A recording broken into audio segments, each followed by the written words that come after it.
একটা আপনার এখানে একটা রিফারেন্স একটা কোলাবোরেশন থাকতে পারে, কিন্তু সে যে আপনাকে রিফিউজ করবে এখানেও কিন্তু তার কি নর্মস লাগবে, একটা নর্মস লাগবে, ভদ্রতার সহিত। হ্যাঁ তাকে একটা আপনি কি বলে যে একটা আপনার রুলস এন্ড রেগুলেশনের মধ্য দিয়ে তাকে একটা অব্লিগেশনের মধ্য দিয়ে এখন আমাকে আমাকে এই স্যার বললেন যে স্যার আপনি কিন্তু আমার ক্লাসকে লাঞ্চ করবেন না, আমি এটা পারবো না, বলা যাবে নো থ্যাঙ্কস। এটা বলা যাবে না, আমাকে এটা পোলাইটলি কিন্তু ওনাকে আমার এখন আপনি না করবেন, সেই না করাটার মধ্যেও কি ব্যাকরণ থাকতে হবে, গ্রামার থাকতে হবে। কে বলছে যে এখন গ্রামার নাই, ব্যাকরণ নাই?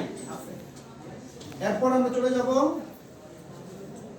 Wedge of greetings, addressing, refusal and closing remarks appropriate.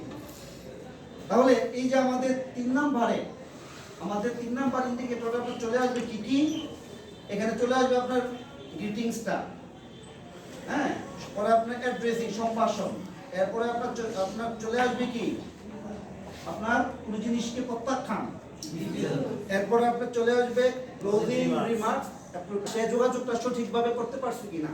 আর আমাদের দ্বিতীয় ধাপে চলে আসলো কি, সে যোগাযোগটা সঠিকভাবে করতে পারছে তো এটা আগেই, আর আমাদের দ্বিতীয় স্টেপে চলে আসলো সে তার এন্ডিং, মিডল টার্ম এবং এট দা লাস্ট টার্ম সে তিনটাতে সে সঠিক ছিল কিনা।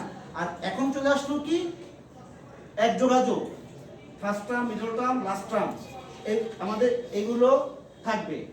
আর পাশাপাশি যদি কেউ রিফিউজ করে সেই রিফিউজটাকে সে ভদ্রভাবে এই হলো আমাদের একটা কম্পিটেন্সি, আমাদের ফার্স্ট কম্পিটেন্সি তিনটা নয়, তিনটা নয়। এখন আমরা চলে যাব